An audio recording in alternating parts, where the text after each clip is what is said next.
you mangy dogs. Swab the decks and hoist the sails. The guns on board be needing some proper manning. Pieces of 8 and a fine wench on your arm, if your work be not too shoddy. Careful not to flounder too badly, though, or you may have to dance the hempen jig as we see you to Davy Jones. Jeffy, my boy, on with the show. Avast, me hearties. To our listeners from across all regions of the planet, welcome once again aboard the Robin Hood, flagship to the world's one and only cooperatively inspired charity podcast network, WPRPN. With this year's Winter Olympics now in full swing, the tone of political reconciliation miraculously reverberates from across the Korean Peninsula. As we present to you this week's show, episode number 94 of Pirate Radio Podcasts. I'm your host, as always, the ship's Chief Communications Officer, Jeffy Ryder. Carmine Savastano is an author, researcher, and editor-in-chief of the Neapolis Media Group. His writings focus on intelligence, government, and international politics. He's studied legal documents for years, written over 60 research articles based on verifiable evidence, makes regular appearances in the media, and had several research findings accepted by the Mary Ferrell Foundation and Assassination Archives and Research Center. Join us now as over the next 90 minutes or so, we traverse a whole host of pressing issues, including the latest on the JFK Files, censorship in social media, and getting to the bottom of net neutrality. And we were just talking in the lead up to things here, Carmine and myself, how to maybe unpack or present things today. Welcome everybody, Jeffy Ryder here, of course, episode 94, Pirate Radio Podcast. Thinking of maybe kicking things off with a little talk regarding social media, censorship and the like. Follow up with net neutrality and then get into the whole business of the JFK Files, the Trump dump, as some have referred to it all. Following that, so Carmine, you were there in the wings, still standing by at the ready? Yes. Yeah, good to be here, That's Jeffy. Great. Yeah, live from Dearborn, Michigan. Connecting here this week to the Korean Peninsula. Yeah, we're a happening thing here. So thanks for joining us. Been looking forward to this for a while. Yeah, no, it's good to be here. I was hoping to get in, and yeah, you guys have been, really cool for giving me a chance to come on and discuss some of the issues with you. One of the things that we like to say here right off the top, too, is that actually Carmine reached out to us, and we took a look at what it was that he was suggesting we discuss this week, and decided that, yeah, we would give it a go. Just to remind people that even though we are booked up all the way until around June of this year, if you can believe that we're still open to guest suggestions and show ideas. So if anyone out there has any one or anything that they'd like to see showcased, by all means, let us know. Pirate One Radio at Gmail or Pirate One Radio at protonmail.com. Both of those emails work just fine. So Dearborn, Michigan. Wasn't too sure about that, but yeah, it's kind of late out there, 11 p.m. at the moment. One of the first things that we started talking about too was the whole business of how there's a heavy Muslim demographic to the region. Is that not the case? Yeah. I believe it's the second largest concentration of Muslim people in the world outside the Middle East. How do people get along as far as different religions are concerned? Do people pretty much keep to themselves? Is there occasional outbursts of violence, or what's the deal exactly? What do you figure? Oh, I'd say most of the time everyone gets along fine. It's largely, I think the culture clashes are usually limited to a lot of the older members of the Muslim community or people who are recently, immigrated to the United States who haven't really acclimated and, haven't, they're still living as though they were back in the Middle East, but eventually, there's so many changes. Usually most people acclimate and there's no problem. It's always struck me just for the amount of concentration how I hope it stays this way, but how safe it's been. That with that many people, one would think that, statistically, there might be a fringe person who would try to do something. But for the most part, besides the occasional, I've heard of high school fights and stuff like that, but nothing serious. Knock wood. Yep. So hopefully it remains that way. Yeah. So. And I really do think that also there's been such a large Muslim concentration here for so long that everyone's pretty much used to it. Kind of like the large concentration of Chinese people in San Francisco or in Los Angeles or parts of New York with large concentrations of Italians in the Bronx and stuff. Oh yeah, no, I totally get it. I think it'd be great if we could do a show regarding this whole business of Islam in the West and the so-called clash of civilizations, as the way that some people frame it. In fact, who was it that wrote that book? Is not Samuel Taylor Huntington, or am I totally is that the wrong name altogether? I'm not sure. Was that Brzezinski? Zbigniew Brzezinski? Oh, was it? I don't know. Yeah, I'm pretty sure. Anyways, but yeah, we'd like to do a show on that. Most definitely, I think that would be quite interesting and worth discussing. Maybe even a panel type format, in fact. So sure. Yeah. And you might be somebody that we would welcome to that, given your vantage point. You have probably a great deal of insight. Yeah, I'd be happy to. And if you wanted a panel atheist, I'm more than happy to serve.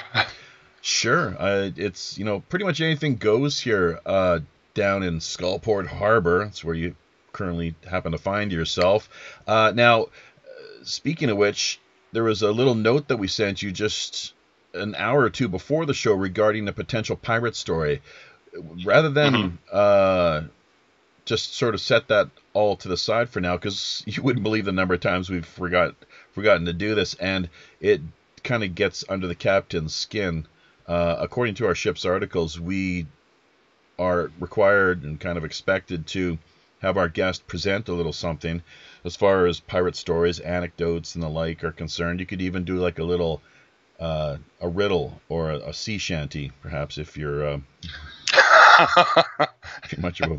I don't know how good my sea shanty skills are, but something I thought of a little anecdote that it's not necessarily a story about pirates, but it would be a story about some people in the CIA who acted quite like pirates. Let's let her rip. Let's hear it. Okay. Well, there was a particular group in the Central Intelligence Agency called Staff D, and they were in charge of cryptographic materials, or basically trying to decipher the code names and the intelligence foreign governments would use. For instance, there was a would-be assassin that was hired by the United States in the 1960s, and his name was Rolando Cubella, and his cryptonym was Amlash. And it usually the AM had to do with a locational prefix, and then the rest of it, Lash, would have been his part of the code name. But put together, that always represented him in the document so that they could hide his name so you wouldn't know who he was. So this group, Staff D, would act as pirates. Their primary goal was to acquire cryptographic material from foreign governments. And usually how they would do that is basically acting as second storymen and break into embassies or break into official installations and steal the information and then bring it back and try to decode it back at headquarters. And the pirate angle, once again, I know you kind of in the introduction to things, you kind of laid it out there, but just once again, refresh my middle-aged memory. How the tie-in angle? Yeah. Well, yeah, no, I believe that they acted as pirates because they would break into places, steal the treasures, the intelligence treasures of foreign governments, and then make off with them. Okay, sure, that makes sense. So I just their actions, and of course, it was as maybe not as all pirates. I'm sure there were some with honor, but a lot of pirates, the worst of the worst anyway that we've heard of, would also try to conceal, and the CIA would do similarly. They would try to conceal their actions, blame it on other people, use subversion to try to say that their people were in other places so they couldn't be linked to the robbery. And actually later on, Staff D, one of this cryptographic stealing was used as a cover for possible assassination missions that they were thinking about incorporating as well. Pretty sneaky stuff. So, yeah, the standard operational procedures, I guess, is what a lot of it boils down to. But that, yeah, it's quite something. We'll have to make a note of that and maybe follow things up here via the show notes, of course. So, Sure. Before we get into social media, censorship, and net neutrality, and the like, crypto, how do you say it? Cryptographics? Cryptonyms. Oh, cryptonyms, yeah, okay. Yeah, cryptographic study would be a way. But basically it's cryptology. And how did you first get into it? Tell us a little bit about, if you would, your background as far as your schooling is concerned, and what first caught your interest as far as cryptographics are concerned. Well, it's kind of funny. It actually happened after, so as you know, some people are good at puzzles. That's what I explained when I first broke a couple of cryptonyms, was because people asked me, how did I do this? Because I'm largely, as far as cryptographic information goes, an amateur. But I've been able, with the help of others at the Mary Ferrell Foundation and on a number of them my own, to decipher these CIA cryptonyms. Now, the cryptonyms are, like I said, they're a combination of a locational prefix and then, something to describe the subject. So, for instance, Operation Mongoose, it was a cryptonym name. It wasn't, they were used, as I said before, as code names. But what happened was, as I was going through JFK documents, because I got into the case, publicly, I was into it a few years before, but I publicly got into the case about 2013, where I started really trying to help people as best I could and make advancements and try to find new information and bring it to the public. And when I was going through the files, because a lot of people, unfortunately, rely just on books or on films, and they can be useful. They are, good. Some of them are solid secondary sources, but a lot of them are speculation, and a lot of them, you can't verify them legally. And that's one of the big things I think that people don't acknowledge in some of their research, is that in my opinion, the ultimate goal of us researching these subjects, whether it's JFK or whether it's aliens or no matter what subject you choose, if you're going to make progress and you're going to actually get perhaps legal changes or things to progress to where we can actually get some final answers for the public, it's going to need to be admissible in a courtroom. So I rely on official documents. And a lot of people have told me, well, there's been official documents that were proven changed and official documents that were false, and that's true. But the way that they were proven to be so is with other official documents, because they didn't match the pattern or the normal procedures that were followed. You could see that they weren't real documents. So that to me doesn't apply. The majority, I'd say 99% of the official record is accurate and legal. And in my opinion, there's no better way to disprove official claims than with their own documents. And we can do that if we find, people talk about the conspiracy, and I don't necessarily think, like right now, it's not a very popular outlook, I think, but neither side has the definitive evidence as far as the JFK case goes. We have those who believe in conspiracy, who do have a substantial amount, and I'm one of them, and we do have a substantial amount of evidence to support a conspiracy.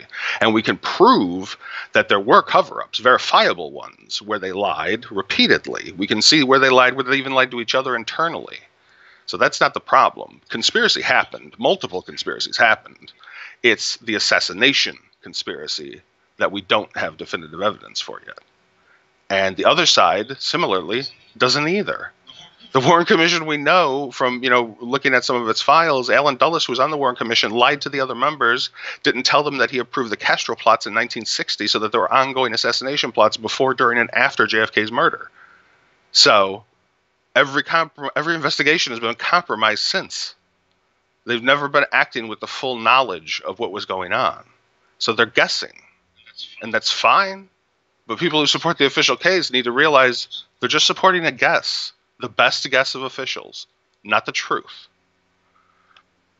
Yeah, you're saying then that these things cannot be proven beyond a shadow of a doubt without the official documentation there to substantiate the claims. What of, we're getting swept up in this whole the I'm sorry, I didn't mean to go to jail. I know, right up the bat. But I'm just thinking, just generally speaking, I know that professional skeptics, some might even refer to people such as yourself as a debunker. Not a good thing, I wouldn't imagine. To be painted with that brush, but personal anecdotes or testimony, I believe, as they put it, that eyewitness testimony, it's just you feel is, what are your thoughts on that? Just generally speaking, with this outside, just JFK conspiracy, 9/11, you name it. Just generally speaking, what is the merit or value or the cons, the weakness to be found in personal eyewitness testimony? Well, the big thing about eyewitness testimony, I try to balance it with, in the law, if it's eyewitness and they legally make a statement, then that does count as primary evidence. If they go and make a legal statement because they're taking the time to present what they're saying legally on the record, and they're accepting the consequences, if any part of it is found to be fraudulent, they can be legally held to account for that false statement. So I think that they can be strong if they're consistent and they go with most of the other evidence. Eyewitness statements can be very strong. The problem is that everyone lies. Whether it's a man, a woman, a child, it doesn't matter what position they hold, whether they're the leader of a country or whether they're a vagabond. Everyone lies for different reasons. And I think that that's clouded a lot of, not just in the JFK case, but I'm sure in every criminal case, that's clouded a lot of the case because people are lying, but not necessarily for the reasons why you think they're lying. People said that those who would think that Alan Dulles is ultimately responsible because he started the assassination plots and, think that thus he must be responsible for JFK's assassination, that isn't necessarily true. Dulles had a legacy to protect. He, was a rich man who wanted not to live out the rest of his years in infamy based on what people were speculating. So he and he wanted to protect the agency. So there are a lot of reasons people could lie, and a lot of people did lie. And I think that, people who defend the official side want to defend these people who lied, and others want to go after them, but they don't really look at the context of why they were deceptive. And that's my problem with some. I try to balance eyewitnesses against, I try to hold them in the court of law, which makes them primary evidence if they go on the record, and then against the court of science, which eyewitnesses are the lowest form of evidence. I will use eyewitnesses, and I have, but they're not going to be the basis of my ideas because we can't count on, unless, memory changes. Memory, from, I'm sure that you've seen stuff and others who have read about, human memory. Memory is sort of like an iceberg. It melts and it refreezes, and it doesn't always refreeze exactly the same way as it was last time. And there are people with, nearly edict memories who can keep the same memory consistently, but they're rare. For most people, you're not going to be able to lightning fast bring back that memory with all the details necessary. Good points. A lot to be said regarding all of these issues, and you've really hit on a number of key issues there, of course, and something that I'm just going to have to hold off on because I want to shift the focus here to what we have going on in the YouTube chat area, and then kind of shift gears a little bit and the focus over to what we had talked about regarding social media and so forth. Okay. We've got about half a dozen people actually joining us here as we stream episode 94 out here live this week, February 17th in Korea. Got the Olympics in pretty much high gear, really. Things really rolling along here, quite a pretty feverish pace. So that's something that's really a lot of people have been swept up by, although not everyone, as you can imagine as well. Joe Emanon, of course, as always, it's great to see him. It looks like his chemotherapy is, he's basically managed to weather the storm and is still with us here in fine fashion, live spirits. So that's something that we're quite pleased to announce. Speaking of acronyms and so forth and cryptographics and whatnot, he actually has a background in the defense field, I believe, as things go. You could tell us a little more here via the chat if he likes. He sometimes does go into things, so I think he's been retired, though, for a number of years.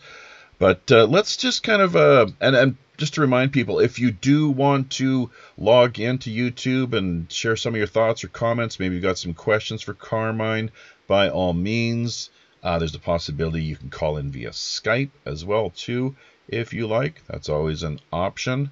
In the meantime, though, rather than getting sidetracked, because we could go on for quite some time with this JFK thing, and there's a few items that I'd really like to have addressed as far as your thoughts are concerned. But you are, let's not forget, the author of Two Princes and a King, a concise review of 3 political assassinations. I believe that covers not only the JFK, but also the RFK murder and Martin Luther King. So the question there, quite simply, maybe you can just address this or summarize things in just 30 seconds or so, but is there a cryptographic angle to any of those murders? Well, I definitely think cryptonyms are involved. I think that actually each of the investigations was, I know that we're given code names. JFK, for instance, the Secret Service, JFK Lancer, I believe, was their name, or JFK Lance was their name for JFK. So there definitely were cryptonyms and code names used throughout not only the Secret Service, the CIA, the FBI. But yeah, they were involved, and they were involved in intelligence groups that were involved in the cases, because in each of those cases, the CIA and the FBI took interest and were heavily involved to one extent or another in them. In RFK's case, what's interesting is the FBI claimed for a while that it wasn't involved. It was just the Los Angeles Police Department involved. But they were there the day it happened, and they were informed of everything. So. Yeah, that which leads most people to wonder why they are changing their story. And, so it doesn't reflect too well on the organization. Obviously, it doesn't reflect on anyone who ends up changing their story typically. But as far as cryptonyms are concerned, here's one for you. Might find of some significance. Zapata. Oh, Zapata, yes. That's actually not a cryptonym that I know of yet. Zapata is one of the claims from Fletcher Prouty, I believe. So, where he states, I'm sorry. Go ahead, finish, please. Yeah, Zapata is one of the claims. I believe Fletcher Prouty stated, I know at least in a YouTube video, and I would imagine in his books, that Zapata was the name of George Bush's oil company, which is true, but not necessarily for the reasons why Prouty said. Prouty said it was because of an operation that was going on in Cuba that had to do with the Bay of Pigs. But George Bush didn't have anything to do with the Bay of Pigs based on evidence.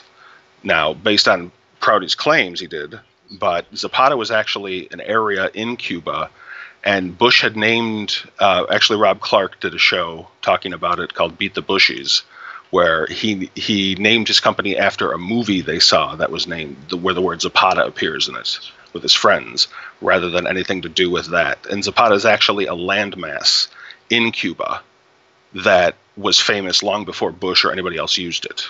So that appears all over the place in operational documents, but it doesn't really necessarily have to do with any sort of cryptonym called Zapata. Right. It was also the name of one of his boats used in the Bay of Pigs operation, I guess, according to Fletcher Prouty and the like. Yeah, well, they said Barbara J was the name of the boat, but actually it wasn't. I thought there were two. Weren't there two boats? Yeah, there were two boats. One of them was supposed to be named the Barbara J, and then there was another one he said that was named. But basically, it just didn't pan out to what he claimed. And actually, one of the guys that Prouty talked about a lot later on when we get to JFK to do with Operation Mongoose, the guy who was in charge at Lansdale, we'll see that Prouty painted him as sort of a clandestine mastermind who was, primarily supported by the CIA and was against the Kennedys. But actually, the CIA and a lot of officials didn't like Lansdale, and he was selected by the Kennedys to lead the operation, not the CIA, because it wasn't controlled by the CIA. Mongoose, a lot of people think Mongoose is directly tied to the assassination plots. It isn't. Mongoose was a multi-agency group that was all under the National Security Council and Robert Kennedy.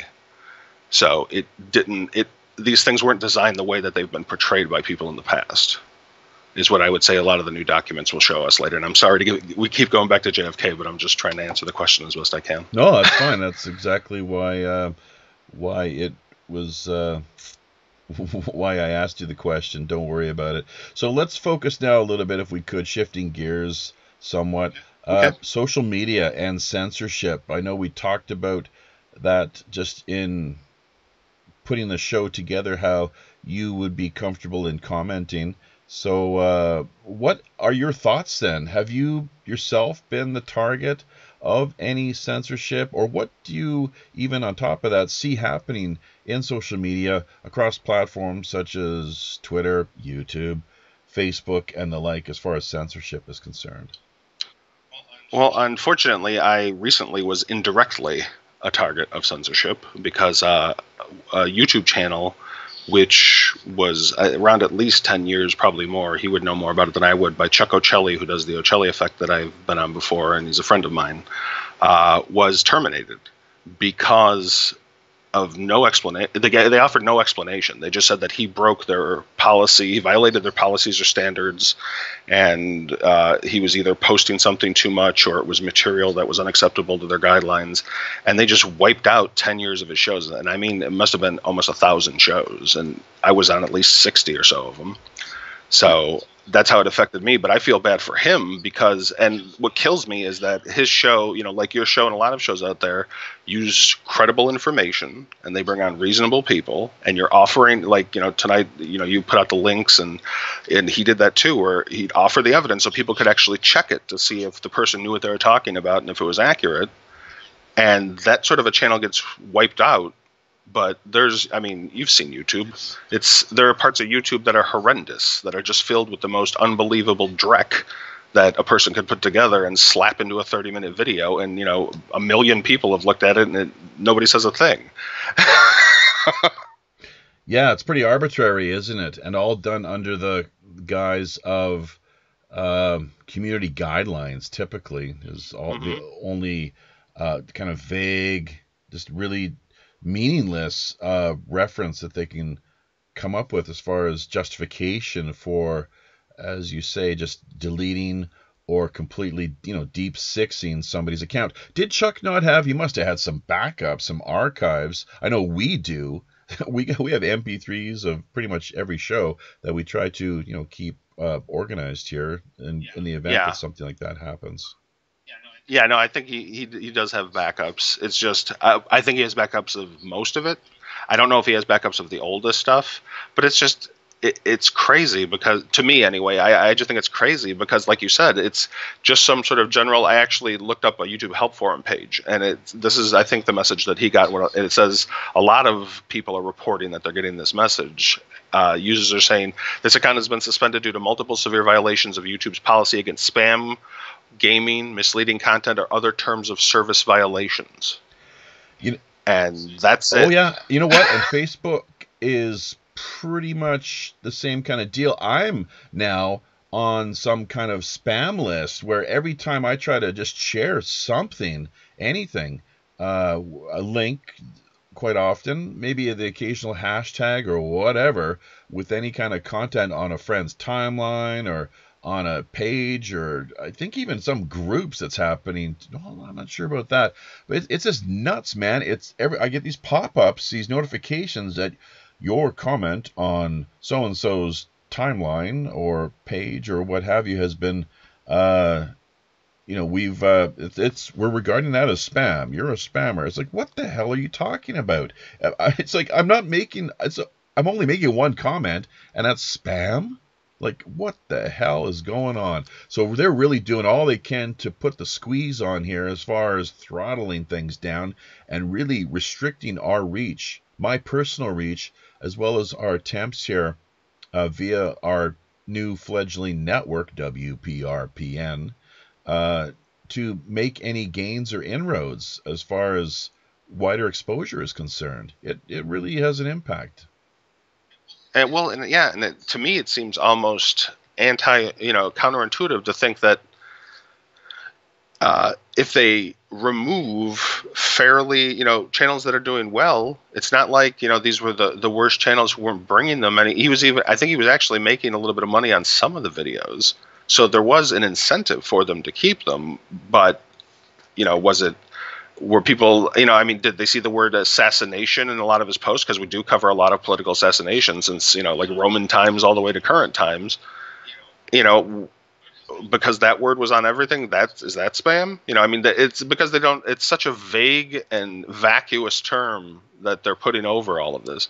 They don't allow there's no corrective measures. And I think he appealed and he got a response maybe in 5 or 10 minutes, or no, your account's terminated. You can't have it back.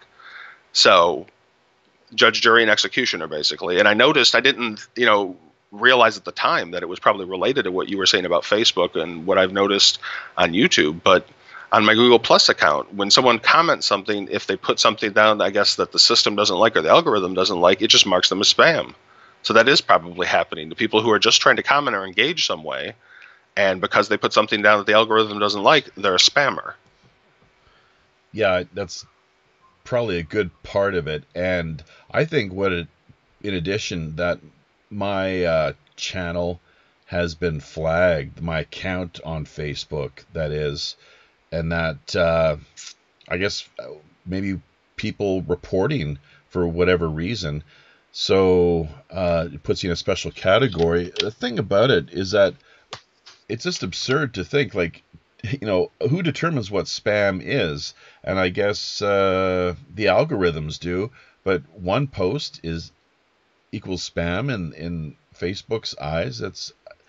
It's beyond me. Typically, you would think like maybe 4, 5, or 6, and repeatedly so across multiple groups. But it's and the thing about it too is we need to promote shows. We need, every time we have something such as what we're putting together here this week, we need to post that link in multiple groups.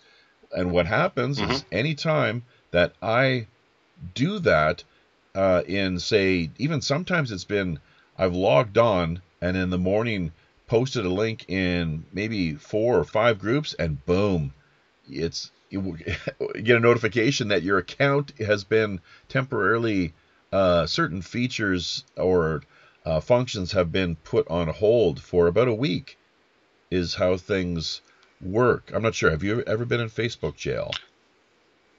Yeah, I was once.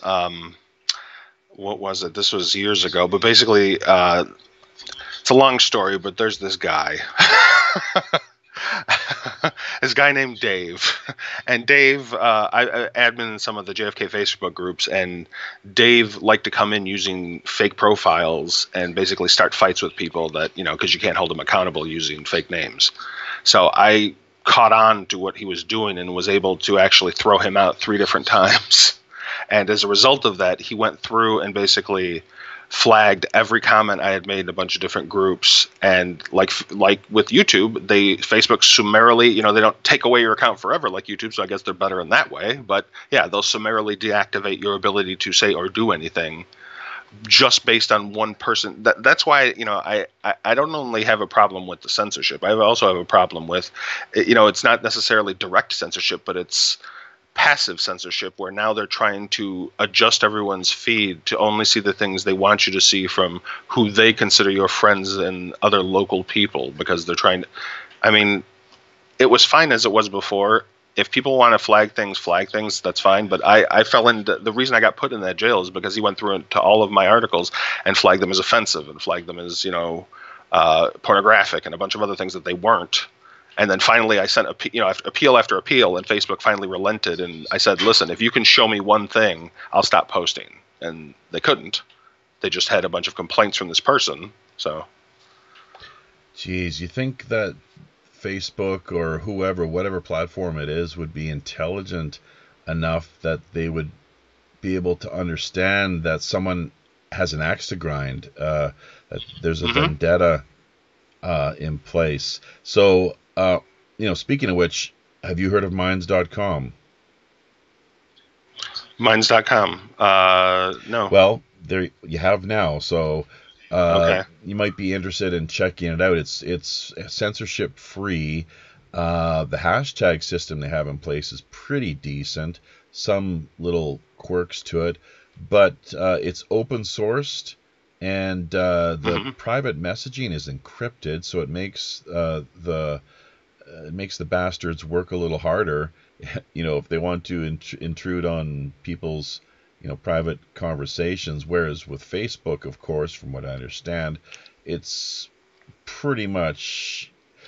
Oh, they know. Well, yeah, I mean, the CIA apparently played a really major role in the second round of funding, is how the story goes. So they were right there, Johnny on the spot. So it's CIA book and more than anything, from what I understand. Yeah, well, no matter what, the NSA is going to get it. So, well, the encryption, like I said, PRISM is still operational. The encryption just makes them a little harder. That's all. Rather than just freely handing everything without even having to actually do their jobs. And what's the thing is, I mean, doing their jobs by this whole the Unpatriot Act, as I like to refer to it, frankly, just with the way that things work right now and the impact that's had on so many people's lives, where they've been detained or arrested. I've heard stories from friends, for example, where police have used the Unpatriot Act to make their life a living hell, and that's what they've said. We got the Unpatriot Act now, so it gives us the power to do this, and I think this one friend, it was simple pot possession somewhere like down in southern Carolina, I believe, or something along those lines. But that's what the cop said. He used that as justification, and I believe he spent a little time in jail and having to go to court and pay fines. And I'm not sure. Have you heard any other stories along those lines as far as the Unpatriot Act is concerned? I haven't heard of anyone getting directly affected by it, but I know, and I would recommend to anyone who's listening to fight that in court. Because the bottom line is the Patriot Act is unconstitutional. And the Constitution legally is considered a Leviathan document, which means it cannot be overcome legally. I would make them come into court, and if they want their Patriot Act, defend it, and say that they should have these rights, these illegal rights that violate the Constitution for, in the case you were referring to, a possession of pot, which seems wholly ridiculous. And I'm upset that more people, I actually, in my book, I talk about that people need to stand up to the Patriot Act because it is illegal. It's not a real law. It's a power. It's a power they're claiming to have, and they only have it if we don't stand up to it. It seems to be written pretty much along the same sort of lines as to what Hitler's Enabling Act was, the same sort of spirit and character with the same powers, really. I'm sure there's a lot of corrupt tyrannical regimes that have attempted to do the same thing. I have no doubt of that. But yeah, the bottom line is that they cannot enforce that legally, and they know they can't. Trump recently, they have to. Did you hear about that in the news? In fact, it was just a couple weeks ago, I believe. Trump, he extended this business of warrantless wiretapping, I believe is how it works. Do you know with the FISA courts? What's the deal there exactly? And yeah, Well, the FISA courts are a specialized, basically a court for clandestine operations and things, so officials don't have to go before a public grand jury or go before the public and say that they want to do this. They can just go to a judge from the FISA court and get them to sign off on everything rather than having to go through the normal process of warrants in the law. right. Well, that's a whole can of worms, isn't it? And I think that, in fact, that violates habeas corpus, does it not? Or am I completely missing? Well, I know parts of the Patriot Act do, definitely. I don't know, depending on the ruling with the judge, it might, but I know the parts of the Patriot Act do because, even the right to privacy.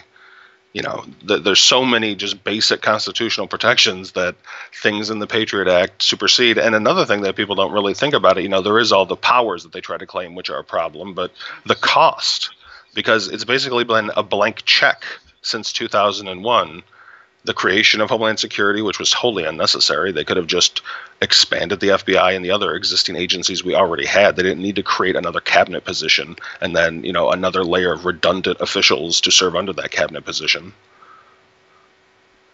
So to me, it was sort of a money grab, too. It wasn't just a power grab. Right. Looks like you got a few fans here in the house. Emily Anderson saying, I like this guy. Big smiles. As well as Delacroix, welcome aboard. Good to see you dropping by. He sometimes has made his presence known. So it is you people, of course, out there that do drop in and listen to the shows that we stream out every week live at 8 p.m. Pacific Standard Time, 11 p.m. Eastern. I guess is how things work here. It's kind of a little tricky with the. It's a world operation, obviously. So it's kind of, as far as the times are concerned, it's a little. It's not the easiest thing to calculate. It kind of surreal, really, the way we're in fact living in the future over here. So. Mm-hmm. But it is the people, the listeners that tune in every week who do make the show. So thanks once again, everyone who is has shown their support by dropping by. Keep those questions coming in, or thoughts, comments, what have you, via the YouTube here, if you have them. Joe Kennedy owed film and TV in the day. I guess is it owed or owned? Ergo, two of his sins died on film. There's some spelling issues maybe there, Delacroix. Maybe a little bit of a cryptographic wordplay, or who knows exactly, just having fun with the spelling. So, well, let's see where we can take things from here. I'm not sure if you want to talk any more about the censorship or social media. Maybe we can come back to that a little more. Another fan that you've got, actually, too, is Joe Pyatt, who... I'm not sure if you know him personally or not, Carmine, but he actually is a big fan of the Ocelli Effect, and I guess has heard you there, as well as maybe a couple of other places, but he had nothing but great things to say about you, so it's... Well, thanks, Joe. Thank you to all three of the listeners, Amber and Delacroix, too. Thank you. Yeah, now I'm not sure how many of them have actually bought your book or not, but do you offer signed copies, perchance? No, I don't. Because I had to sort of create everything myself, I didn't have the ability to do that. But I'm sure that it could be possible if people wanted to send it to me, as long as they wouldn't mind covering postage. I wouldn't mind sending it back to them and signing it for them if they're interested in that. That'd be a pretty dedicated fan. I've had a couple. Sure. Yeah. No, it looks like a great book. For sure. So we'll definitely have to make that more readily available to people via the show notes with links and whatnot. But well, let's see where we can take things from here. Speaking of Mary Ferrell, although that is kind of taking things back to the JFK, that whole realm. Christopher Hitchens was one of the names that we had taken note of here. Just, I guess, having looked at your Facebook account, I guess you were a fan of his. That, of course, yeah. I guess ties in somewhat to this, the rigid skepticism, the skeptical way of just looking at at the world and existence, I suppose. Is there much what in particular was it about Hitchens that appealed to you? Well, what's funny is that I and Hitchens disagree on a lot of political issues. I don't necessarily agree with everything he thought politically, but I think that his thinking was probably among some of the best of the generation before me. And I think that he evolved, which I think is definitely a mark of a good thinker, is that you evolve as you experience new things and you change your ideas, and there's an evolution to your ideas, which is important. I think a lot of people, they get stuck with the same idea and they want to keep pushing that idea, and that no matter what sort of an investigation or activity you're involved in, we always should be evolving our ideas to go with whatever new facts we learn. And I could appreciate that Hitchens did that, and I liked that Hitchens stood up to the face of unrecognizable hatred that was certain religions throughout history. And I don't personally, like I told you earlier off the air, I am on the air when you were talking about the panel, I am an atheist, but I think everyone has the right to believe whatever they want. As long as they don't impede on other people, I don't have a problem with that. It's when people try to enforce religion and it doesn't even have to be religion, when they try to enforce their belief system, no matter whether it's secular or not, on other people against their will, that to me, there's a problem. It's unjust and it's unacceptable. And that was something that I really supported Hitchens on. And he would, I appreciated his speaking tours, all the threats he got. And he kept doing it, up until he died. And I've noticed, too, something that annoyed me that I've always wanted to cover. We haven't done too many shows. I haven't done a lot of shows where I talked about religion. But I even noticed that some authors tried to say, what you see with the death of any, great thinker, when they die, people tried to then adopt them for their cause. So there were actually religious people trying to say that Hitchens was converted on his deathbed, like the same story they made about, Charles Darwin and Einstein and lots of great thinkers, which is not true, but I can appreciate why they'd want to take him for their cause. But yeah, I'd say that he's one of the people. I tried to, I read a lot of what Hitchens wrote, but he's one of the more modern people I tried to rely on. I also, try to go as far back as, I'm sure many do, Socrates, Plato. I was a big fan. I know he's not a very popular person, but I think that his skepticism was impeccable. I'm a big fan of the writings of Machiavelli because he's a lot more honest in his discussion of how politics goes than most people are currently. A lot of people, it seems to me, are so dead set on their current political beliefs and, opposing those who disagree with them. But there's no room for evolution. So it's basically just both sides pushing at each other, and no one ever makes any progress. No one ever changes their ideas. Nothing goes forward because they're just in this intractable battle where it's not reason they're relying on, it's their feelings.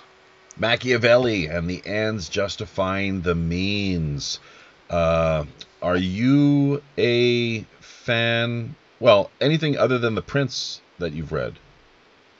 Yeah, The Discourses of Livy was a good one by him. He wrote a play called Mandragola that was pretty good. I tried to have read everything that I could get my hands on, with Machiavelli. And as I said, he wasn't, I'm not saying he was a good person, because obviously from some of the things that he undertook in his life and the things he commented on, he wasn't a good person. But he had a sound judgment in his ideas, and you see them play out over and over again. Unfortunately, when we put power in the hands of someone, man or woman, despite some of the modern beliefs that men are usually the oppressors, power in the hands of anyone is dangerous. And if you put power for too long in the hands of anyone, they're going to abuse it. And that's basically the overall general thing I learned from Machiavelli. Yeah, isn't there an expression that runs somewhere along the lines of, if you want to see someone's true character, give them a little power, because and that's where you'll see their real character emerge. One of the things that reminds me of is something Hitchens said, where he said, A good man does good things, a bad man does bad things. But it takes religion to get a good man to do bad things. So, indeed, if you have power over someone, you can make them do unspeakable things that they'd never consider doing of their own volition. Right. So that's to me the danger. Yeah, one of the big dangers. Because essentially that is what religion is you are relenting to an unseen power that you really can't quantify, and you're living your life. Perhaps people always say, well, what if you're wrong? The Pascal's wager. What if you're wrong and then, you get punished? Well, if this is a supreme being, if this is an omnipotent being who knows everything, they should know that I was going to be skeptical without any proof. I was made that way. It's not my fault I was made that way. I require evidence. If you don't have evidence, then I don't believe in it. There's something, Voltaire is one of the names that's just come to mind here. I believe it was his quote, quite famously, just with regards to this business of power and character. I can't find it at the present moment. Do you perhaps, just off the top of your head, know what I might be talking about? No, I don't know the power quote. The one of his I always think of is I disagree with what you say, but I will defend to the death your right to say it. Yes, and here's go ahead. But yeah, that's another one I think that really is absent from current. I'm sure you see it over in Korea, and it's all over the world. I see it from my vantage point in the U.S., but I just see that people being so unreasonable, for emotional reasons, and not wanting to. Well, and this goes right back to what we were talking about earlier about censorship, social media, and whatnot. The number of groups that I've been banned from on Facebook is ridiculous, and for nothing more than just speaking the truth as I see it, not being, not using any profanity, not issuing any threats, just trying to keep rational, using as much reason as I can possibly manage and muster with the little bit of background and training that I do have, or exposure at least, with respect and within the context of like simple logical fallacies, ad hominem attacks, things like the false dilemma kind of nonsense, and post hoc ergo propter hoc, nice little Latin. After this, therefore, because of that, things like simple things like that. And then people just don't like to have their bubbles burst, I guess is what it is. And hot topic buttons such as Israel, that's a big one. That got me banned from a few places, having the politically incorrect view or position there, as well as things like man-made CO2-based climate change. It's quite a mouthful, folks, if you want to deconstruct that one. But I think you might get the idea. Another one is the Asia Institute. That kind of irks me, and I have not heard back from those SOBs at all. I really wonder, speaking of the CIA and so forth, I really kind of strongly suspect they might be some sort of front group. There is obviously quite a long-standing history of, is it known, it's the company, I guess, is the CIA is often referred to as, with them having these front groups and shell companies or what have you. So the Asia Institute is definitely, they're on my radar here now, big time, the ship's radar. So I'm not sure what the captain has to say about all this, but anyways, it's, I believe the word the CIA uses for them is proprietaries. Oh God, jeez.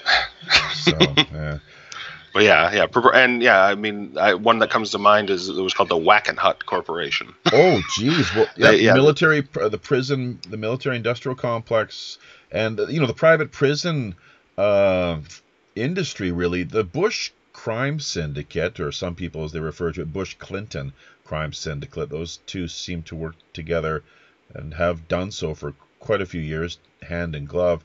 But a lot of people talk about the drugs, a lot of people talk about the arms, a lot of people talk about the oil, but really, I guess, their top investment is none other than these private for-profit prisons, locking people up.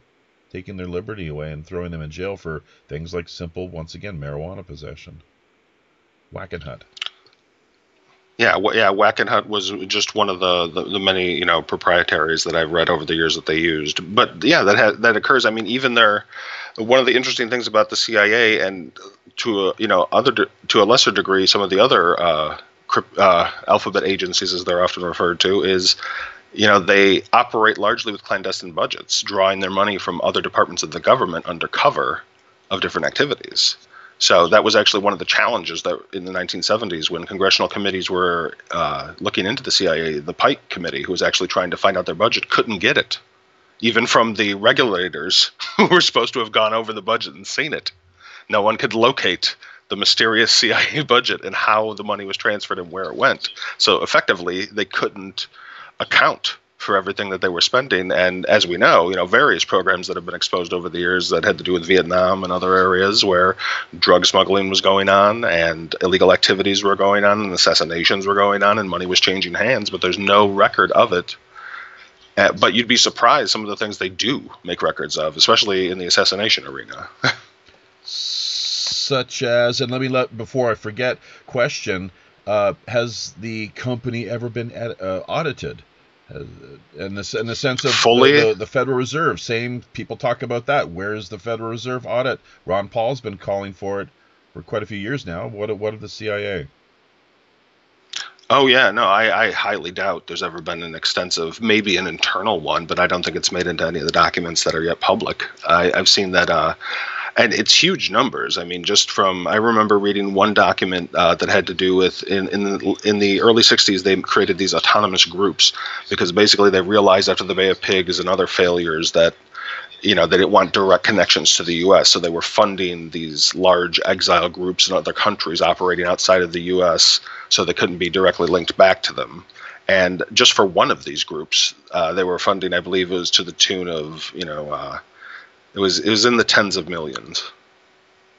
And that's just one group. Yeah, John Kennedy, too, going back to the whole JFK legacy, really, and era, one of the things that he's on the record as having stated is that he wanted nothing more than to see the CIA splintered into 1,000 pieces and thrown to the wind. Yeah, I believe it was one of his advisors who said that. I think that might have been true at the moment, but I think that he probably realized that couldn't happen because even if you did destroy the CIA like they had destroyed the OSS, those people largely, you weren't going to get rid of all of them. They'd go to other government departments and other agencies and probably hold a grudge from there. So I think that he wanted to reform the CIA more likely. Right. I mean, maybe he did want to destroy it, but it wasn't probably going to happen. Right. Sure. Presidents, I think largely people think that presidents have a lot more power than they do because while they are, commander-in-chief of the army and they are the titular head of the government, in my opinion, it's really a lot of middle managers that end up implementing the big decisions of government because they're there for 10, 20, 30 years, as where a president only gets 4 or 8. Absolutely. Allen Dulles, he was fired by Kennedy, but apparently, I mean, what's the point when he actually ended up serving out his term, essentially, right up to the point of Kennedy being killed? He still had not left his position. Is that not the case? Well, Dulles was out of, I think it was 61, but the thing is that people say he was fired. He actually resigned. I understand there's not a big difference in the effect afterwards. He is out of the job, but Kennedy actually gave him an award before he resigned, and then he resigned. I think that they were giving him the chance to hold on to his dignity and that he was going to pay for the Bay of Pigs. But I don't think it was the big surprise that some people try to make it. I think Dulles realized, all the people that got fired realized, that there was going to be a political cost and there was no way the president was going to let himself pay it. So it was going to have to be some of the leaders of this errant mission that were going to have to pay the political cost. And with Dulles, people try to say that him firing Kennedy was a reason why, being fired by Kennedy, I should say, is a reason for him wanting to get revenge. But once again, like I said earlier, Allen Dulles was going to be a rich man till the day he died. And Allen Dulles had a huge legacy that he and his brother John Foster Dulles had been basically building for over a decade. So I don't think that he was going to risk all that on the odd chance that the plot might work. It's possible. I just see him as a long-term thinker, and I don't think now if you go down a few steps, I might start to agree that there are middle managers who are like William Harvey, for instance, to me would be a lot more likely of a possible suspect than Allen Dulles, because Harvey was a drunk. He was, he had a dying intelligence career because he had screwed up during the Cuban Missile Crisis. He was on the outs with most of the people, and he couldn't stand the Kennedys because he had lost a lot of positions because he screwed up and they got rid of him. And he maintained a relationship with Johnny Roselli, the mobster that was used in the assassination plots Harvey was in charge of earlier, until they both died. So to me, that's the sort of a guy who I could see having a hand, perhaps, or even instructing others outside of an agency how to do something, and then they did it. Yeah, or all of the above. Why possibly. need it be mutually exclusive? It could, because I don't think Alice Dulles shed any tears following the death of Kennedy. In fact, even characters like Hoover, it said, took some great delight in delivering the message to Robert Kennedy that his brother had been murdered. Yeah, no, I agree with that. There was definitely, the Kennedys were contentious people. It was, I think unfortunately sometimes people are, they try to either deify or villainize these people, and I don't think that always plays out when you look at a lot of the facts, because, they're, as much as, Robert Kennedy, I think, was a great man and was, inspired and wise at the end of his life. And, it was such a tragic loss that he was taken.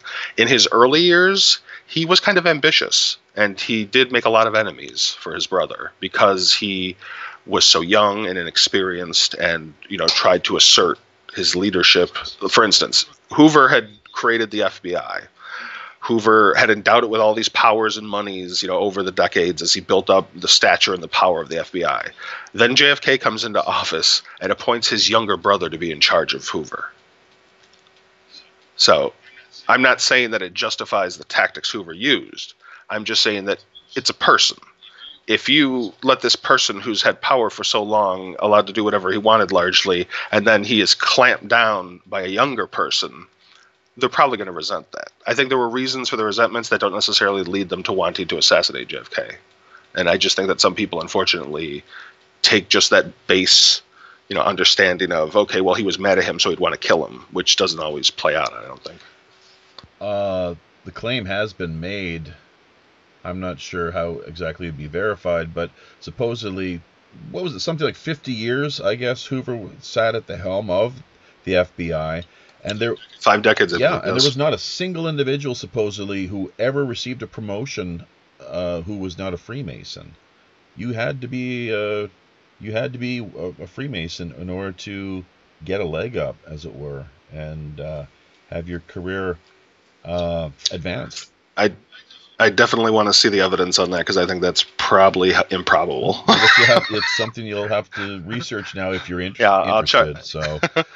Yeah, no, I'll have to check it out. A couple things regarding, going back to Dulles here, and I guess we're shifting our focus once again back to JFK. We've only got really about half an hour left. How time flies when you're having fun here on the Robin Hood, episode 94, folks, Pirate Radio Podcast, with our special weekly feature guest, Carmine Savastano, I believe, is how you pronounce the last name. I was struggling with that the whole past week here, because it's not too many Italian names that I'm really all that familiar with. And we were talking once again about, just before we did go live, you are of Italian descent, although I guess is it your mother is Irish and your father Italian? Yeah. So, and did you grow up in the Michigan area or not? Yeah. I was actually born and raised not too far from where I live now. How about that? So, yep. Well, a couple of things. One, just going back to Dulles for a moment, and then just a little something regarding university culture. How he was apparently, are you familiar with the story regarding how Dulles approached Truman after the former president had written a letter stating that one of his biggest regrets was in signing, I think it was the National Security Act, and which in turn, as a part of that, I believe, and correct me if I'm wrong, you're the expert here, of course, but the CIA was born, essentially, that it came from out of the National Security Act. Anyways, however things played out, that Truman apparently had written this letter, an editorial of sorts, taking the position, and that it was among his life's greatest regrets. Dulles visited him a little after this letter appeared in a newspaper or two throughout the States. I'm not sure how widely it was distributed, what sort of exposure it picked up, and he tried to persuade him into retracting his comments. The president, decided not to and held fast with the opinions that he had laid out. Dulles then, I guess, turned around, went home, and tried to, in some way, make out as if, and kind of, it's like a smear campaign, really, is what he launched, supposedly, to portray Truman as an old, feeble, senile man. And that basically, oh, well, he's just crazy, so what does he know, kind of thing. Have you ever heard that story? Yeah, I heard a little bit about it, but while we were talking, I looked up a U.S. News article that's about it, and it does have President Truman, December 22nd, 1963, saying that the CIA's role need to be limited to intelligence, and that was a month after the assassination of President Kennedy.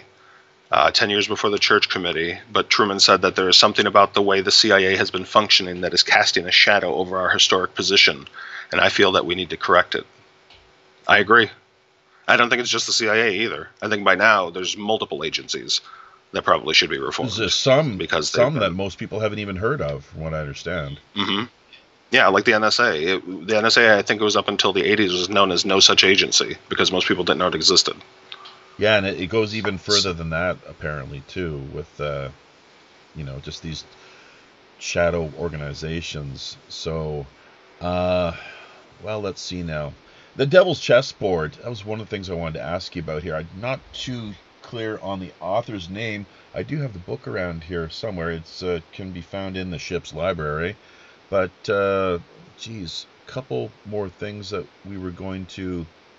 Well, one of the things... I was in university back in Canada in the mid-90s. One of my professors, he was a professor, in fact, of Chinese, I think it was anthropology. That was quite a course. I really enjoyed myself learning a lot about classical, ancient Chinese history, culture, and whatnot, with all the religions and so forth.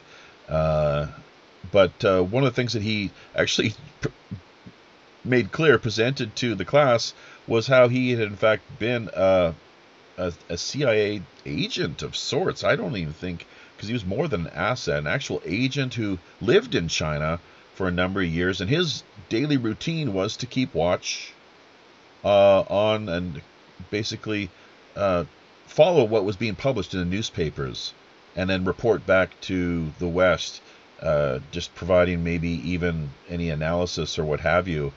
But the thing that he made clear on top of that was that universities are a ripe breeding ground, or should I say maybe the environment for recruiting into the CIA is where a lot of people find themselves, attending university, plucked out of these institutions and offered jobs within the organization.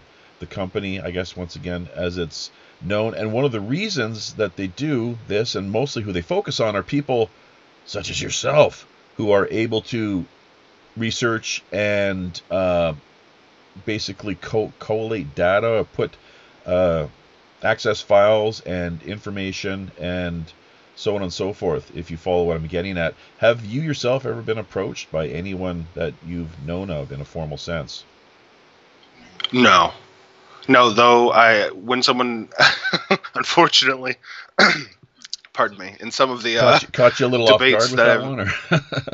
Oh no, I was just it's my allergies, but yeah, no. When someone asks me, no, I've never been. You're actually, I think, the first person. I have been asked if I was a communist once, and I said no, I'm not. I don't really have any political parties that I ascribe to, but. Yeah, no, I've never been approached, but I remember in college there was one of my instructors told me that they had been approached when she told me that who was it, Mrs. Anyway, she told me she was approached while she was in college in Ohio, I believe, and that it's fairly common that they would come in and basically say, you know, they were having like a free movie or whatever, and it would just be some strange, weird movie, and there'd be someone that would be there. They'd see the reactions. Some people get up and leave and get bored or whatever, and whoever was left at the end of it, those are the people they would talk to because they had actually sat there and endured this ridiculous movie until the end when they would talk to them afterwards. And she said she ended up not taking it, but yeah, it makes total sense to me. I mean, that's the age, kind of like the military. That's the age when you are young and impressionable, and you might be interested in something like that. And if you have the skills that they want, then yeah, it makes total sense. Unfortunately, I was going to say, though, that in some debates, people like to accuse, I myself, and I'm sure almost all of my friends and other researchers in the community that I've talked to, have been accused of working for some government agency because you say something they don't like. And unfortunately, like those emotional arguments we were talking about earlier, that's where that comes from. It's a lot easier just to make some ridiculous claim that they can't prove rather than face the fact of they're probably wrong.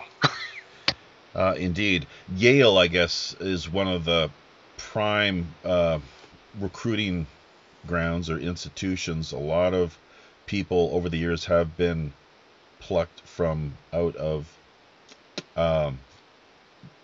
that school, basically, and offered jobs and presumably taken them in many cases. Skull and Bones, of course, the quite notorious secret kind of quasi-Masonic organization that has been widely talked about in the well, not the news so much as just pop culture. There's even a movie, I think, called Skulls that was made a number of years ago. Attempted to talk about or portray or reveal some of the secrets. Go ahead. Yeah, I was going to say, yeah, and once in a while that does happen. You'll get a movie like The Good Shepherd, the movie with Robert De Niro, or you'll get, to a lesser extent, the James Bond movies, because those are more flash and, but some of the tradecraft isn't totally off. They do follow certain patterns that are actually used in intelligence operations, but, minus a lot of the Hollywood spectacle. The Good Shepherd and JFK by Oliver Stone. Let's just talk about those two movies for the next couple minutes, and then I'd like to ask you a little bit about Operation Mockingbird. We had John Barber on here a couple of months ago, and he really hit it out of the park. He was basically visiting us to showcase and talk about his recent documentary regarding the assassination, and in particular the media's complicity. Shouldn't use words you're not able to pronounce or don't know the meaning of, but the media's role basically in helping to, well, they kind of dropped the ball basically and just went along with the official narrative and didn't really work as hard as they could have perhaps in exposing these alleged conspirators. So, who knows? Maybe some even ended up paying with their lives. I know, going back to the Warren Commission, because it's a central part of the whole assassination, and the way that it was, they attempted, I guess, in some ways at least, to track down the killers. That so many of the witnesses were completely ignored. So many of the people in Dealey Plaza that were there on the ground, they were never invited or asked to testify. So, what are your thoughts on that? How what does that say of how does that impact the legitimacy of the Warren Commission? Well, I think that it definitely has an impact on it. I, like I'm sure many others have done, try to compile as accurate of a list as possible, and even the list we can put together from the people that can be verified that were there, is over 300. When it's into the hundreds, and chances are they might have gotten half, maybe 2/3 of the people, accounted for as a numeric value. But I don't think that if you look at the commission of the some 500 plus witnesses that they have, most of them are just character witnesses or experts or officials. They're not eyewitnesses. Eyewitnesses, I think, it ranges less than 200 actual eyewitnesses. So that's maybe a third of the total people that could have been in Dealey Plaza. Let's say 400 to 600. That's pretty conservative. Some people try to go higher than that, but I'd say 400 to 600 is a reasonable number. So yeah, they basically let half the witness pool or more walk away. I mean, people left the area, which is why not only is it the possibility is reasonable that another person could have been involved and they got away, and that there were people that could have seen things that never made it into the official record because they were allowed to leave. Because honestly, the Dallas Police Department, a lot of people try to say it's always nefarious. I think a lot of what the Dallas Police Department did was bad police work, and it was incompetence. There was actually people trying to change things and cover things up. But I don't think it was because they were part of any larger conspiracy. I think that they were trying to, Steve Rowe, who is a friend of mine, calls it CYA mode, cover your ass. That's what they were trying to do. They didn't want to be blamed, which eventually they were, for the investigation falling apart, and then the FBI trying to put the pieces back together. And much like Humpty Dumpty, he couldn't be reassembled. The things couldn't be reassembled to be as they should have been. Among the mistakes that they made, not only was letting the witnesses go, they didn't secure the crime scene. There were reporters walking through that place. They didn't lock it down. People were able, they found, the flash bulb, the leftover when the flash bulb was expended from cameras strewn about the place, and boxes moved around when they went back the next day. So the crime scene was violated. Nothing was kept in the way that it should have been. Then they lost the suspect a few days later, even though they were warned multiple times by the FBI, and there were threats called in that someone was going to do something to Oswald. So yeah, I mean, and that's just, the beginning. We actually, if people want to check it out, you can find it. I hope you don't mind if I plug one website real quick, Ocelli.com. That's Chuck Ocelli's, because you can't find him on YouTube, unfortunately, anymore. So please go to Ocelli.com, and you can find, there's a series, the JFK 101, and we try to break down, piece by piece, all of these investigations and where they failed. And I think a lot of times people are looking for, a nefarious reason, but a lot of times they didn't know what the hell they were doing, or they were so overcome by the amount of public interest and the scrutiny that they were receiving that they weren't prepared to do what needed to be done, unfortunately. And in that sort of a confusing environment, people are going to guess at why certain things happened, and a lot of times that's just going to be speculation, and it just adds more confusion to the already existing confusion. What of the possibility or, intimidation is always something to consider as well, too. People who not only you could fear for your life, I suppose, but also just your job. Keep your mouth shut and toe the party line here, and everything will just definitely work out fine. So, I mean, I'm not sure if you really addressed that or not. You're trying to emphasize more the incompetence end of things, but I mean, intimidation would be a major factor. Hey, let's not forget the Trump dump. And I'd like to know your thoughts just briefly here, and time is running short, but on Trump, if he had much of a, with his decisions that were made and his signing off on whatever measures he felt were necessary and that should be taken, how much credit he should be given for what we've seen happen here and shaking things up with these documents coming to light. Some of them still kept, I guess, under wraps and out and away from public scrutiny, either, I guess, for two reasons, mainly because some of these people are alive, characters such as possibly George H.W. Bush. I'm not sure if Ted Cruz's father is, but that played into things in the lead up to the election, I believe. And secondly, always the good old national security. When all else fails, play the national security card. to get your way. But Hoover, basically, that's one of the things that we did find, and you can address any of these as you like, including Trump's role in things and how much credit he should or should not be given. But Hoover, I guess, that's one of the things that came out with the recent revelations, is that he had basically stated that, once again, for the record, I believe, we need to pin this on Oswald, whatever it takes. And let's just make this a real clean kind of, let's leave any loose strings to this messy business. Well, yeah, I think originally something that, a lot of people that doesn't get mentioned very often is, because people always say that, the commission was, the tool of Johnson, the commission served Johnson, and it was what he always wanted, and it was in his control. Well, actually, the commission, if Johnson would have gotten his way, would have never existed. Originally, Johnson wanted J. Edgar Hoover and the FBI to lead the only investigation. And then it wouldn't have been made public either. There would have been a report. It would have gone to who it was allowed to go to. They might have made some details public, but we actually should be happy. As much as the Warren Commission was a travesty of justice, as much as incompetence was everywhere and there were biased people running a lot of it, we should be happy that the commission happened, because it gave us a hell of a lot more evidence to look at and dispute. Because if this just would have been an FBI investigation, it would have been filed at the FBI headquarters, given to the president and whoever he deemed necessary, and that was it.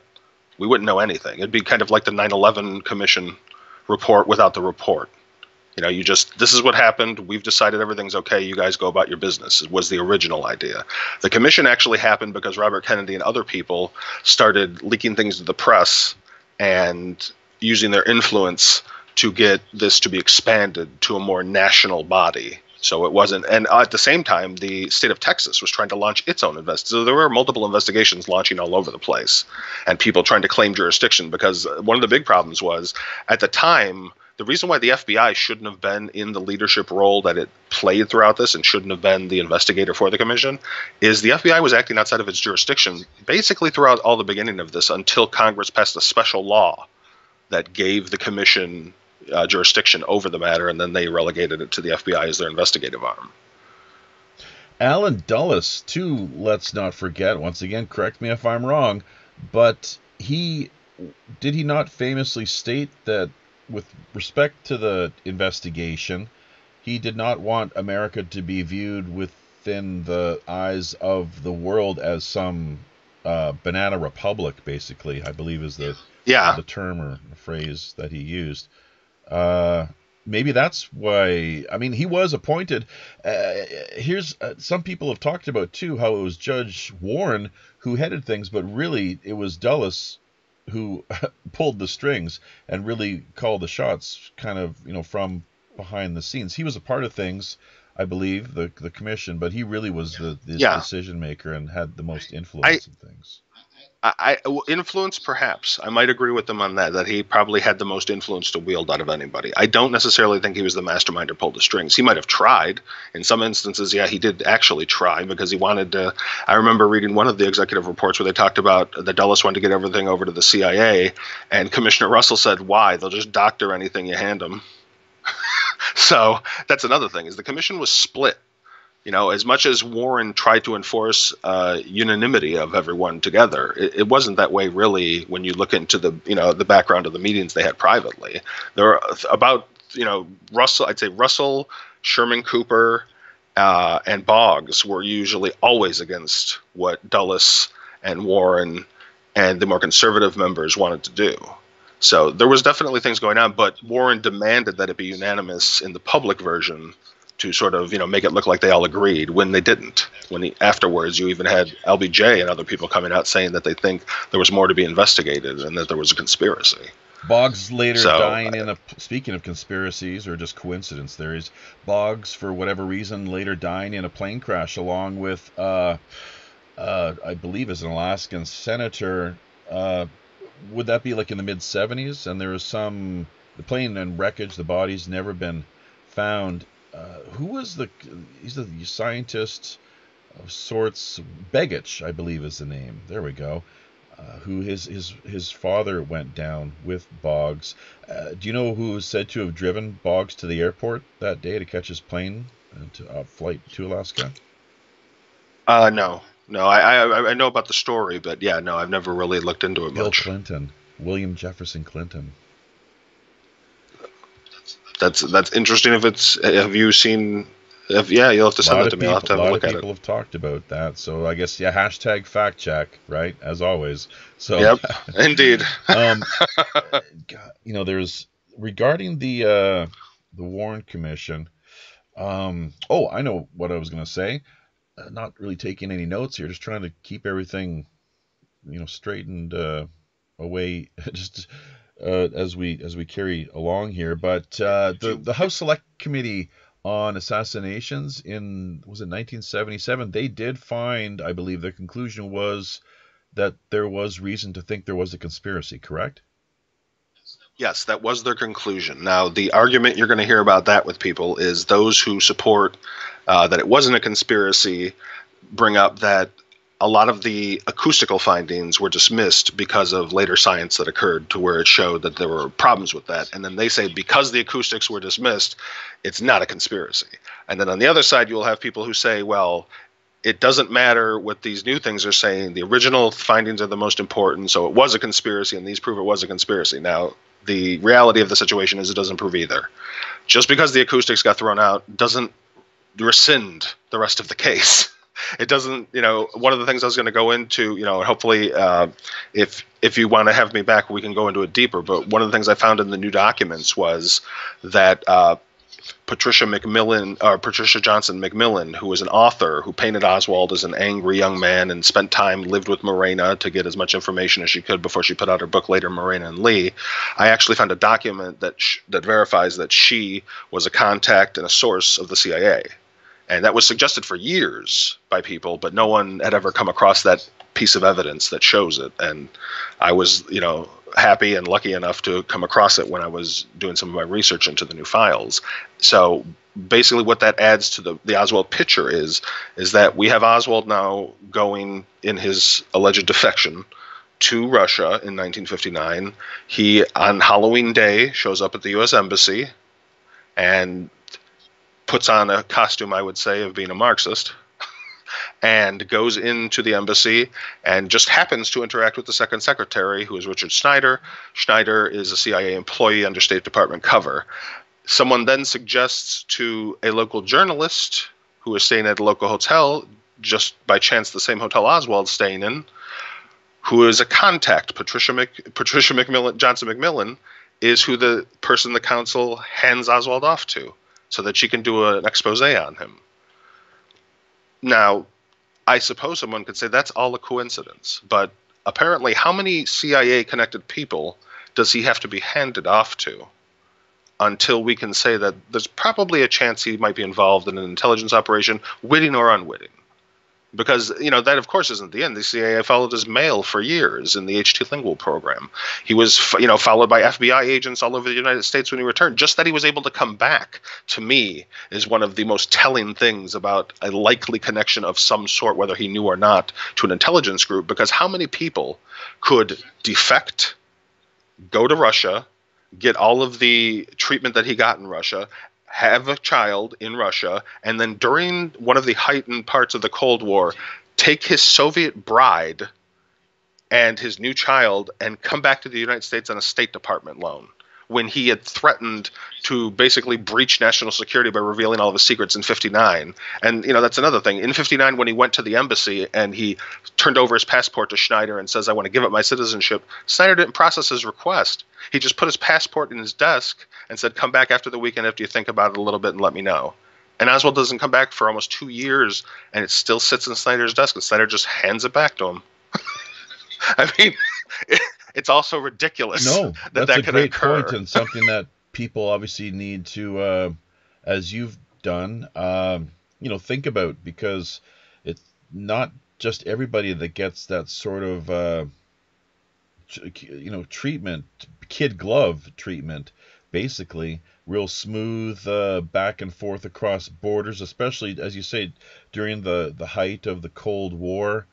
It and the one coincidence stacked onto the next, adding up and more, to the point where people do. I mean, you can't help but wonder, like, what's going on and where do we draw the line here as far as coincidences? It's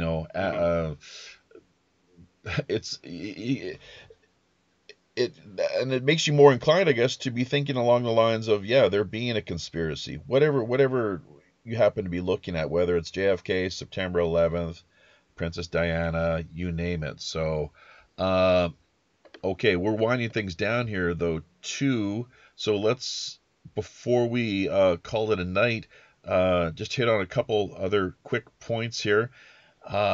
We did mention our guest that we had join us a couple months ago, John Barber, and he was talking, about his documentary film and its focus on Operation Mockingbird, something which the CIA, of course, wanted to keep under wraps for as long as possible. It now seems to have come to light, and really, I guess anyone that's heard of it can't help but think or wonder how many people presently find themselves embedded within establishment media. People such as the likes of Anderson Cooper.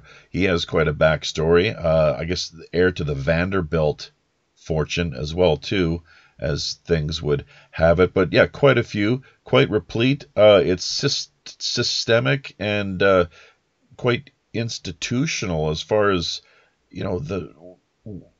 how many people do you think are CIA assets of sorts embedded within American establishment media?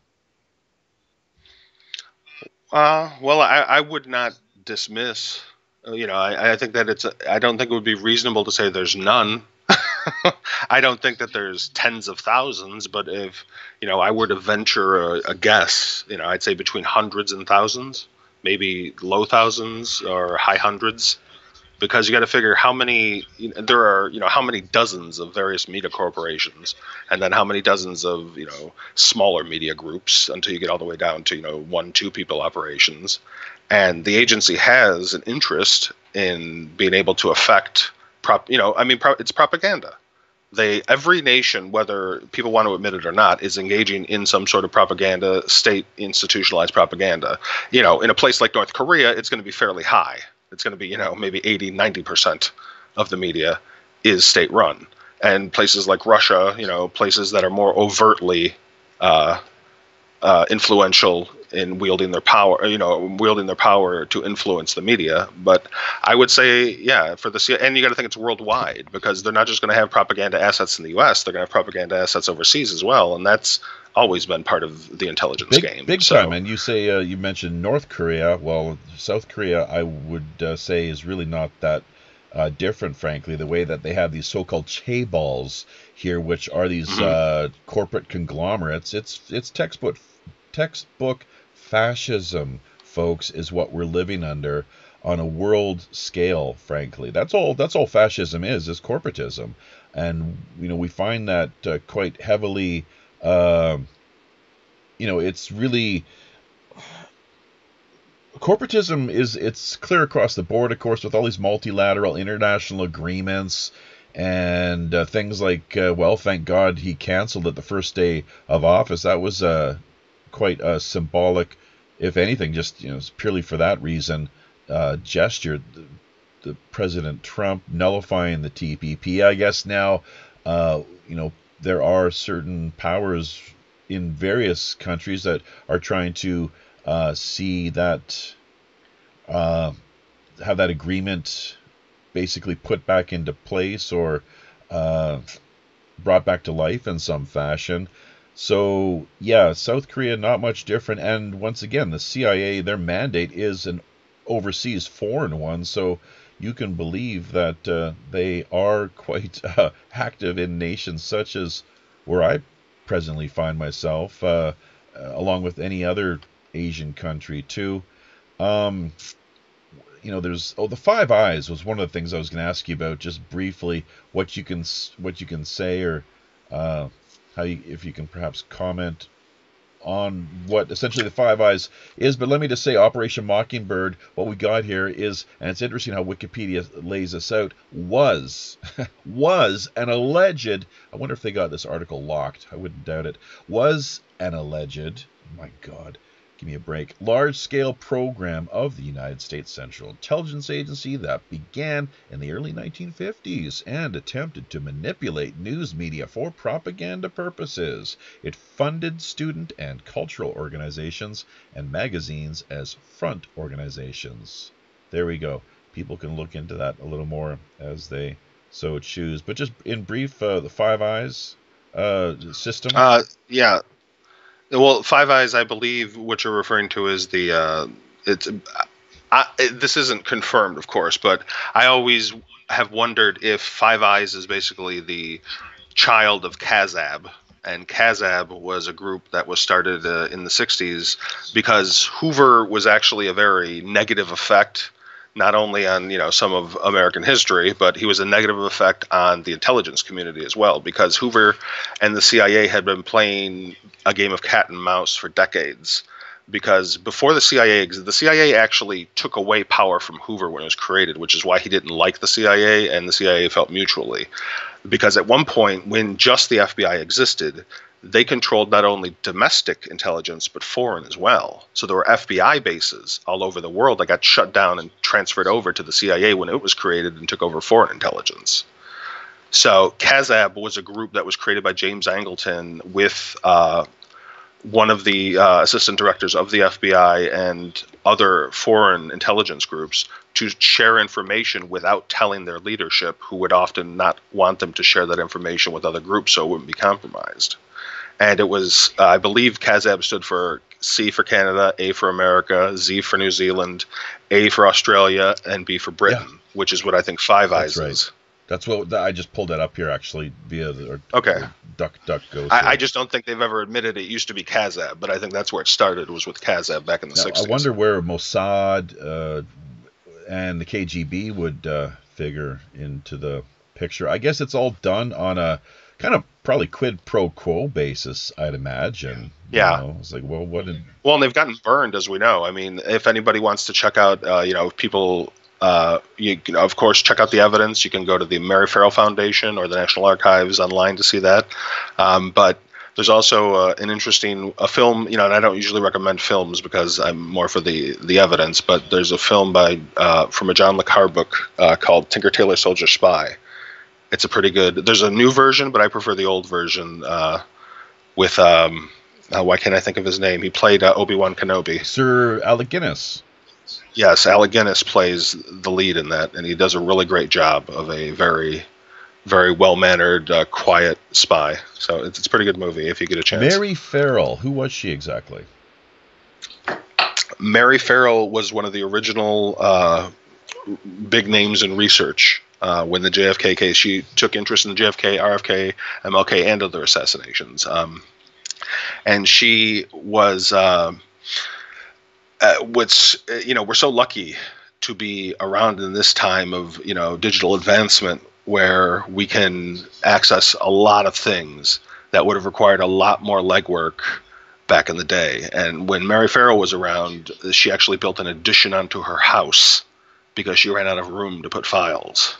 So she basically had her own self-built library, a building built onto where she lived, so that she could store all the things she was looking for. And I mean, imagine digging through, just stacks and stacks of folders rather than just being able to click on a file on your computer and there's the file right there for you.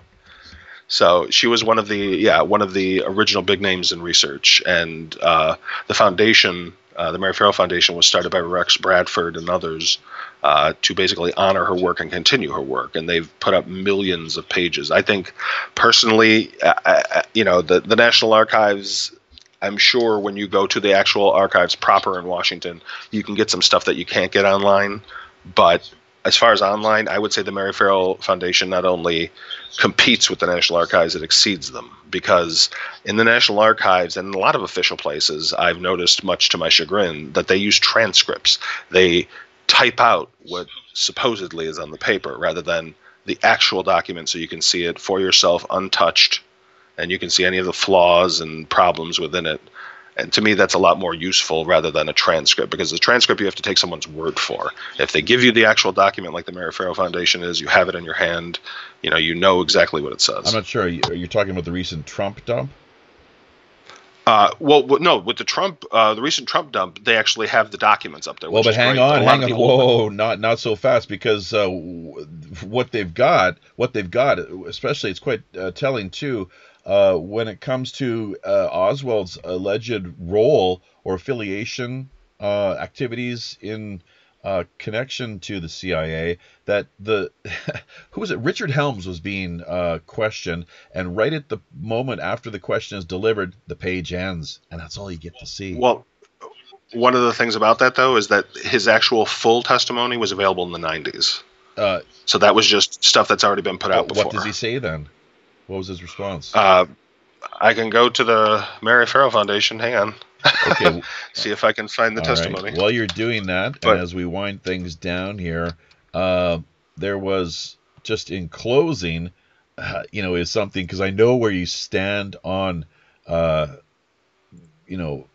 basically you don't, I don't think, look upon these. It's interesting how down in Dallas, I guess, there's a couple of conferences, and I'm asking myself, why are there two separate conferences?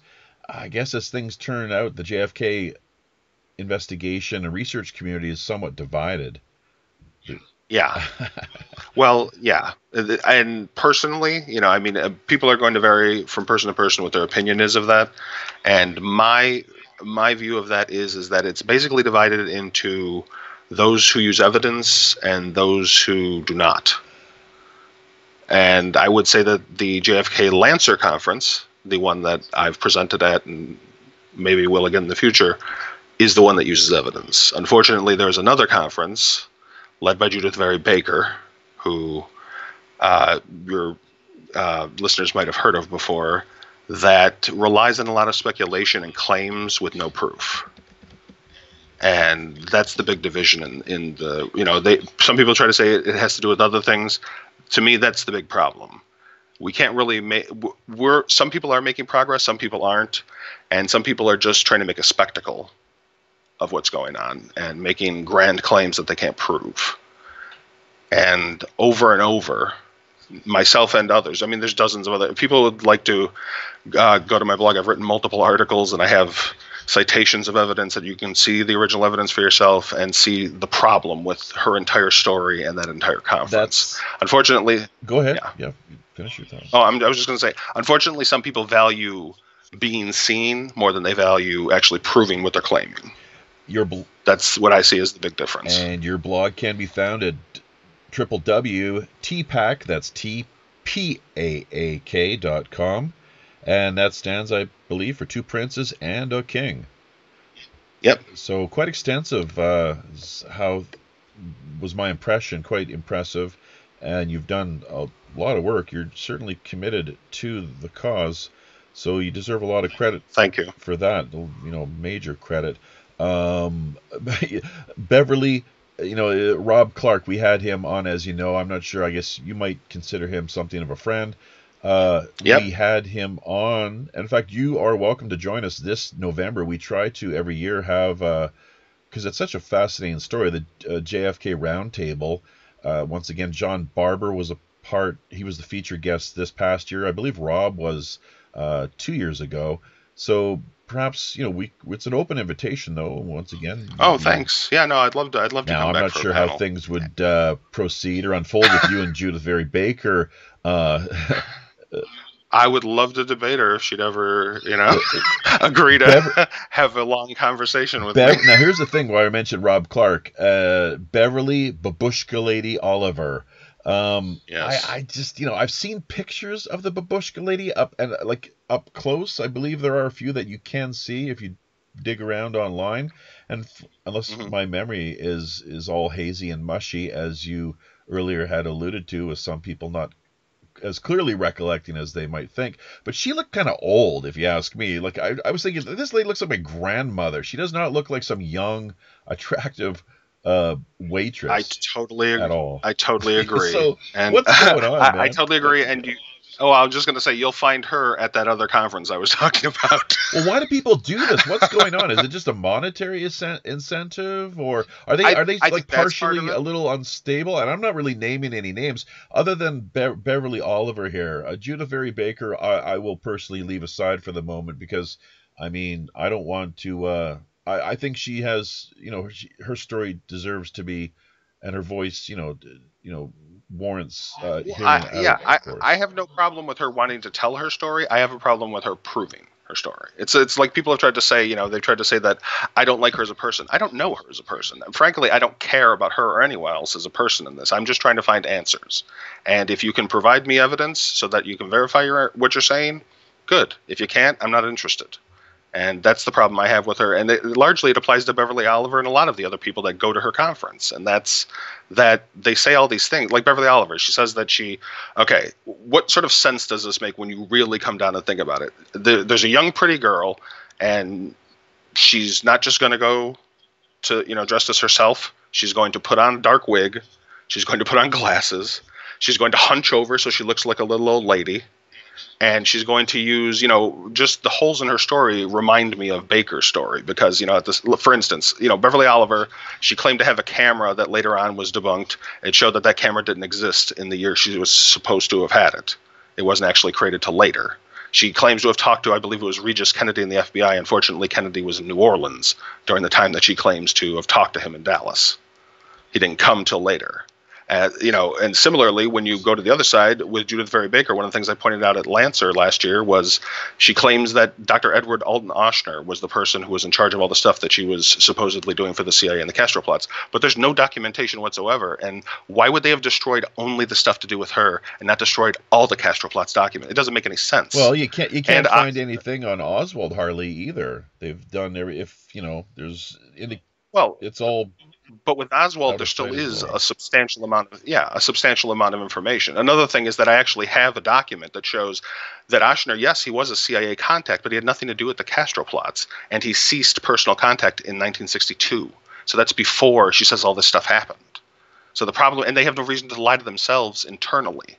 So there's no reason for them to lie in that document. There's a reason why she doesn't exist in any primary evidence. Like I would challenge people to show me one piece of primary evidence that can be verified that she's in.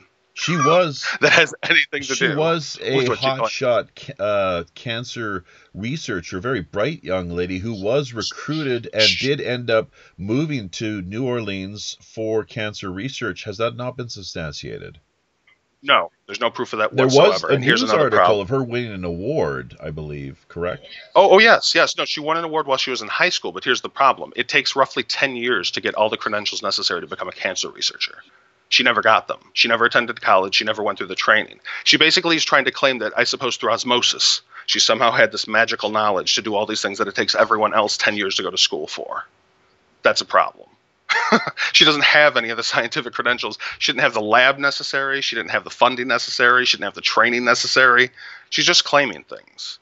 And unless she can produce these degrees that she somehow got, she started at the age of 12, so that she could do all these things by the time she was 19 that she's claiming to do, it's unbelievable. It's wholly ridiculous, in my opinion. Joe Pyatt chiming in, asking, how about that monkey? What's up with that? So I believe that would be an allusion to Dr. Mary's monkey. Yeah, indeed. Well, there are two versions of that book if you look it up. There's a first edition that doesn't have Judith Very Baker, and then there's a better-selling second edition that does. So I'd say that's the answer to that. And who is it that publishes her books? It's, I believe... Trine Day. And which is run by... Who is the head of Trine? Chris Milligan, the son of a former CIA operative. Interesting. And I've always... go ahead. I was just going to say, I've always thought, because I don't think people have tried to say that she had some connection with the CIA. If Judith Baker has a connection with the CIA, in my opinion, the only one that would verifiably be reasonable based on all the stuff she said that can't be proven is a disinformation agent. That's the only use I could see her having for the agency, because she doesn't have any of the skills necessary to have all these other things happen that she claimed. So I could see it's a great story. It really lures people in. It's got all the emotional, tantalizing things people want. It's got some romance. It's got spycraft here and there. But when you look at the substance of it, it falls apart. I've read her books. Like, that's another thing they always say is, well, have you read her books? Yes, I have. And color me unimpressed. Because when you go through them and check the sources, there's no verification that can happen. It's interesting talking about Chris Milligan. We had invited him to be a part of our show on 2 separate occasions. And after the second time that he did not bother to appear, the captain actually ordered he be keel-hauled. So he's the only guest that we've had to treat in that rough shod kind of heavy-handed manner.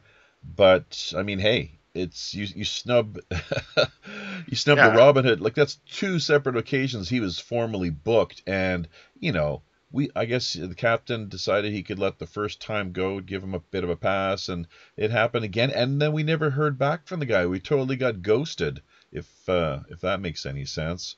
So, anyways, let's just leave things at that for now. I know it's getting late out there in the East Coast. The Michigan. You got me on a subject I could talk forever about. Well, if you got a little more gas, if you have a little more gas in the tank, what we typically do every week is put together a post-show feature content conversation that runs for about an hour. So that's where we try to kind of draw the line. If we'll take a bit of a break here for a couple minutes, and if you join us, that's great. Otherwise, I end up just kind of hanging around waiting for people to drop in. All kinds of magic and surprises can and do happen here via the show, Pirate Radio Podcast. It's been a great time. I've really enjoyed your conversation and what you've had to bring to the table here, Carmine. Just any last closing thoughts or comments? Well, I just want to thank everybody for listening. I appreciate you giving me the opportunity to talk. And, as I said, and myself included, I appreciate those who enjoyed what I had to say, but feel free to verify it and do that with everybody. Don't just take people at their word. It's ironically, it reminds me of a thing that the CIA says: trust but verify.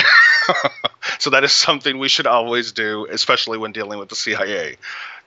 And I wouldn't trust in the first place, but verify. Always verify what people are saying to be accurate, because you'd be surprised.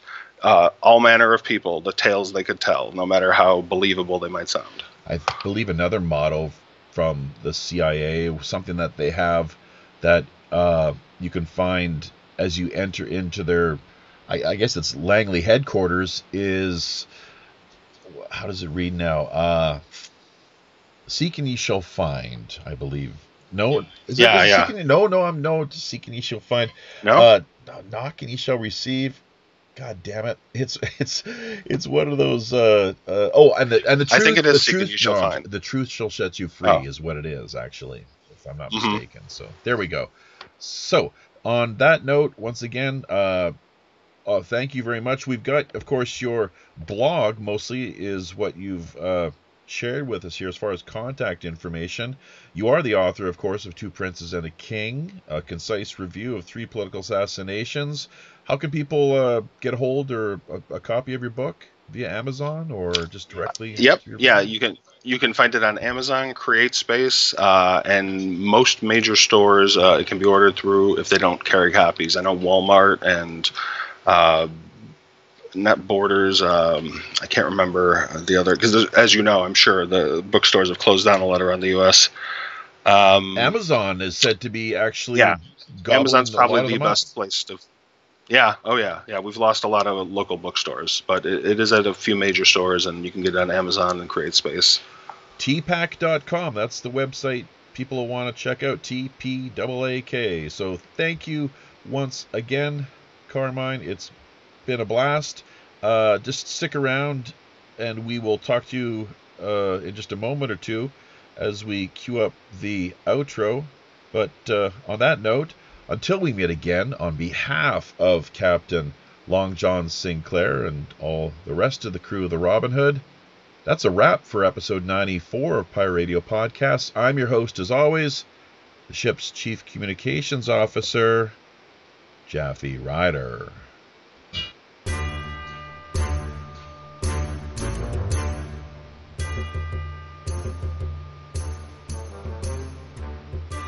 I know.